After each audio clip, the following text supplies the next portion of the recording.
घंटे के अंदर बना दिया मुर्गा, राशिद खान का उतर गया भूत। जेल के अंदर भी लॉरेंस जीता है लग्जरी जिंदगी, हुआ ऐसा खुलासा, हिल जाएगा आपका दिमाग, कौन खर्च करता है लाखों रुपए। इधर सलमान के बॉडीगार्ड शेरा ने तैयार की स्पेशल 40 की फौज, उधर एनकाउंटर की खबर आती लॉरेंस गैंग का बदला शुरू। एनकाउंटर की खबर आती लॉरेंस गैंग फिर से एक्टिव हो गया है। इधर सलमान खान की सुरक्षा के लिए शेरा ने स्पेशल 40 की फौज को उतार दिया है। लेकिन 48 घंटे पहले लॉरेंस को धमकी देने वाले क्यों सरेंडर हो गए? पप्पू यादव के बाद कमाल राशिद और नदीम भी लॉरेंस को धमकी देकर पलट गए हैं। बिहार के सांसद पप्पू यादव ने लॉरेंस गैंग को 24 घंटे के अंदर मिटाने का दम भरा था, लेकिन पप्पू यादव को शायद नहीं पता था कि लॉरेंस सिर्फ नाम नहीं है बल्कि उसमें लॉयन की तरह खौफ भी है। पप्पू यादव के समर्थक भी पूरे भौकाल में आ गए थे। ऐसा लग रहा था कि लॉरेंस को पप्पू यादव टक्कर देंगे। इसी दौरान सोशल मीडिया पर खबर आई कि लॉरेंस के शूटर बिहार पहुंच गए, तो पप्पू यादव लॉरेंस के नाम से भी खौफ खा जाते हैं। मीडिया वालों से शर्त पर बात करते हैं कि कुछ भी पूछना लेकिन लॉरेंस का नाम मत लेना। लेकिन पप्पू यादव से भी बुरा हाल मुंबई के नदीम अली का हो गया है। इस चेहरे को देखिए, संजय दत्त वाला स्टाइल, गले में 50 तोले से ज्यादा लटकी जंजीरें और रॉबिन हुड वाला अंदाज। एक वीडियो में नदीम ने कहा था, सुन लॉरेंस, मुंबई के शेर अभी तक सोए थे, अब जाग गए, राजस्थान से घसीट कर हिसाब करेंगे। लेकिन यूट्यूबर नदीम अली भी 24 घंटे के अंदर ही सरेंडर कर गया और लॉरेंस बिश्नोई की शरण में जाकर गुणगान करने लगा है। नदीम ने एक और वीडियो सोशल मीडिया पर आया है जिसमें वो कह रहा है कि बिश्नोई समाज की हम बहुत इज्जत करते हैं, बाबा सिद्दीकी केस में लॉरेंस का हाथ नहीं है, वो बेकसूर है। इतना ही नहीं, लॉरेंस को अच्छा इंसान भी बता दिया है। खुफिया एजेंसियां भी दावा कर चुकी हैं कि लॉरेंस गैंग में 700 से ज्यादा शूटर हैं जो देश और विदेश में फैले हैं। तो क्या नदीम और पप्पू यादव तक भी कोई मैसेज पहुंच गया था, या फिर इन लोगों को ये बात समझ आ गई कि जब सिस्टम लॉरेंस को काबू नहीं कर पा रहा तो फिर पप्पू यादव 24 घंटे में कैसे खत्म कर सकते हैं? कई रिपोर्ट्स में दावा किया गया है कि लॉरेंस के गैंग में सबसे ज्यादा बिहार और पंजाब के शूटर हैं। अब इनसे मिलिए सलमान खान से पंगा लेने वाले कमाल राशिद खान, जिन्होंने ट्वीट करते हुए लॉरेंस को लिखा था, चल हट हवाने दे। लेकिन उसके कुछ घंटे बाद ही कमाल राशिद खान के एक और ट्वीट आ गया। इस ट्वीट में केआरके पानी की बोतल वाली एक तस्वीर पोस्ट की जिसमें लिखा है बिश्नोई और कैप्शन में लिखते हैं, ये नया ब्रांड है, सबको ठंडा कर देता है। अब इसे क्या कहा जाए, खुद को दबंग कहने वाले लोग भी लॉरेंस से टकराने की कोशिश तो करते हैं लेकिन कुछ पल में ही सरेंडर हो जाते हैं। लॉरेंस बिश्नोई के बारे में परिवार ने जो खुलासा किया है वो भी बहुत ज्यादा हैरान करने वाला है। लॉरेंस बिश्नोई के एक चचेरे भाई ने खुलासा किया है कि साबरमती जेल में बंद लॉरेंस की देखभाल पर उसका परिवार हर साल 35 से 40 लाख रुपए खर्च करता है। द डेली गार्जियन की रिपोर्ट के मुताबिक 50 साल के रमेश बिश्नोई ने ये भी कहा है कि परिवार ने कभी नहीं सोचा था कि वो आगे चलकर अपराधी बन जाएगा। रिपोर्ट में बताया गया है कि लॉरेंस बिश्नोई के चचेरे भाई रमेश ने बताया है, हम हमेशा से अमीर रहे। लॉरेंस के पिता हरियाणा पुलिस में कांस्टेबल थे और गांव में 110 एकड़ जमीन है। लॉरेंस हमेशा महंगे कपड़े और जूते पहनता है। अभी परिवार जेल में उस पर सालाना 35 से 40 लाख रुपए खर्च करता है।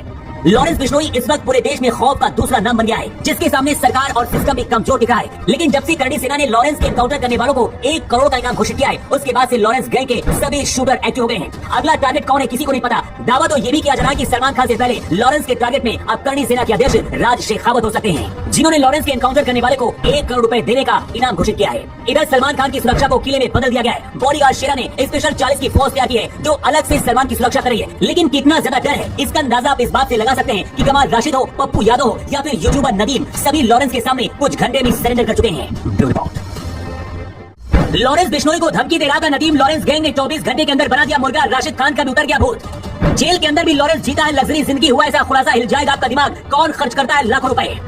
इधर सलमान के बॉडीगार्ड शेरा ने तैयार की स्पेशल 40 की फौज, उधर एनकाउंटर की खबर आती लॉरेंस गैंग का बदला शुरू। एनकाउंटर की खबर आती लॉरेंस गैंग फिर से एक्टिव हो गया है। इधर सलमान खान की सुरक्षा के लिए शेरा ने स्पेशल 40 की फौज को उतार दिया है। लेकिन 48 घंटे पहले लॉरेंस को धमकी देने वाले क्यों सरेंडर हो गए? पप्पू यादव के बाद कमाल राशिद और नदीम भी लॉरेंस को धमकी देकर पलट गए हैं। बिहार के सांसद पप्पू यादव ने लॉरेंस गैंग को 24 घंटे के अंदर मिटाने का दम भरा था, लेकिन पप्पू यादव को शायद नहीं पता था कि लॉरेंस सिर्फ नाम नहीं है बल्कि उसमें लॉयन की तरह खौफ भी है। पप्पू यादव के समर्थक भी पूरे भौकाल में आ गए थे। ऐसा लग रहा था कि लॉरेंस को पप्पू यादव टक्कर देंगे। इसी दौरान सोशल मीडिया पर खबर आई कि लॉरेंस के शूटर बिहार पहुंच गए, तो पप्पू यादव ने करवट बदल ली। पप्पू यादव लॉरेंस के नाम से भी खौफ खा जाते हैं। मीडिया वालों से शर्त पर बात करते हैं कि कुछ भी पूछना लेकिन लॉरेंस का नाम मत लेना। लेकिन पप्पू यादव से भी बुरा हाल मुंबई के नदीम अली का हो गया है। इस चेहरे को देखिए, संजय दत्त वाला स्टाइल, गले में 50 तोले से ज्यादा लटकी जंजीरें और रॉबिन हुड वाला अंदाज। एक वीडियो में नदीम ने कहा था, सुन लॉरेंस, मुंबई के शेर अभी तक सोए थे, अब जाग गए, राजस्थान से घसीट कर हिसाब करेंगे। लेकिन यूट्यूबर नदीम अली भी 24 घंटे के अंदर ही सरेंडर कर गया और लॉरेंस बिश्नोई की शरण में जाकर गुणगान करने लगा है। नदीम ने एक और वीडियो सोशल मीडिया पर आया है जिसमें वो कह रहा है कि बिश्नोई समाज की हम बहुत इज्जत करते हैं, बाबा सिद्दीकी केस में लॉरेंस का हाथ नहीं है, वो बेकसूर है। इतना ही नहीं, लॉरेंस को अच्छा इंसान भी बता दिया है। खुफिया एजेंसियां भी दावा कर चुकी हैं कि लॉरेंस गैंग में 700 से ज्यादा शूटर हैं जो देश और विदेश में फैले हैं। तो क्या नदीम और पप्पू यादव तक भी कोई मैसेज पहुंच गया था, या फिर इन लोगों को ये बात समझ आ गई कि जब सिस्टम लॉरेंस को काबू नहीं कर पा रहा तो फिर पप्पू यादव 24 घंटे में कैसे खत्म कर सकते हैं? कई रिपोर्ट्स में दावा किया गया है कि लॉरेंस के गैंग में सबसे ज्यादा बिहार और पंजाब के शूटर हैं। अब इनसे मिलिए सलमान खान से पंगा लेने वाले कमाल राशिद खान, जिन्होंने ट्वीट करते हुए लॉरेंस को लिखा था, चल हट हवाने दे। लेकिन उसके कुछ घंटे बाद ही कमाल राशिद खान के एक और ट्वीट आ गया। इस ट्वीट में केआरके पानी की बोतल वाली एक तस्वीर पोस्ट की जिसमें लिखा है बिश्नोई और कैप्शन में लिखते हैं ये नया ब्रांड है, सबको ठंडा कर देता है। अब इसे क्या कहा जाए, खुद को दबंग कहने वाले लोग भी लॉरेंस से टकराने की कोशिश तो करते हैं, लेकिन कुछ पल में ही सरेंडर हो जाते हैं। लॉरेंस बिश्नोई के बारे में परिवार ने जो खुलासा किया है वो भी बहुत ज्यादा हैरान करने वाला है। लॉरेंस बिश्नोई के एक चचेरे भाई ने खुलासा किया है कि साबरमती जेल में बंद लॉरेंस की देखभाल पर उसका परिवार हर साल 35 से 40 लाख रुपए खर्च करता है। द डेली गार्डियन की रिपोर्ट के मुताबिक 50 साल के रमेश बिश्नोई ने ये भी कहा है कि परिवार ने कभी नहीं सोचा था कि वो आगे चलकर अपराधी बन जाएगा। रिपोर्ट में बताया गया है कि लॉरेंस बिश्नोई के चचेरे भाई रमेश ने बताया है, हम हमेशा से अमीर रहे हैं। लॉरेंस के पिता हरियाणा पुलिस में कांस्टेबल थे और गांव में 110 एकड़ जमीन है। लॉरेंस हमेशा महंगे कपड़े और जूते पहनता है। अब भी परिवार जेल में उस पर सालाना 35 से 40 लाख रुपए खर्च करता है। लॉरेंस बिश्नोई इस वक्त पूरे देश में खौफ का दूसरा नाम बन गया है, जिसके सामने सरकार और सिस्टम भी कमजोर दिखा है। लेकिन जब से करणी सेना ने लॉरेंस के एनकाउंटर करने वालों को 1 करोड़ रुपए का घोषित किया है, उसके बाद से लॉरेंस गैंग के सभी शूटर एक्टिव हो गए हैं। अगला टारगेट कौन है किसी को नहीं पता। दावा तो ये भी किया जा रहा है कि सलमान खान से पहले लॉरेंस के टारगेट में अब करणी सेना के अध्यक्ष राज शेखावत हो सकते हैं, जिन्होंने लॉरेंस के एनकाउंटर करने वाले को 1 करोड़ रुपए देने का इनाम घोषित किया है। इधर सलमान खान की सुरक्षा को किले में बदल दिया गया है। बॉडीगार्ड शेरा ने स्पेशल 40 की फोर्स तैयार की है जो अलग से सलमान की सुरक्षा कर रही है। लेकिन कितना ज्यादा डर है इसका अंदाजा आप इस बात से लगा सकते हैं कि कमाल राशिद हो, पप्पू यादव हो या फिर यूट्यूबर नदीम, सभी लॉरेंस के सामने कुछ घंटे में सरेंडर कर चुके हैं।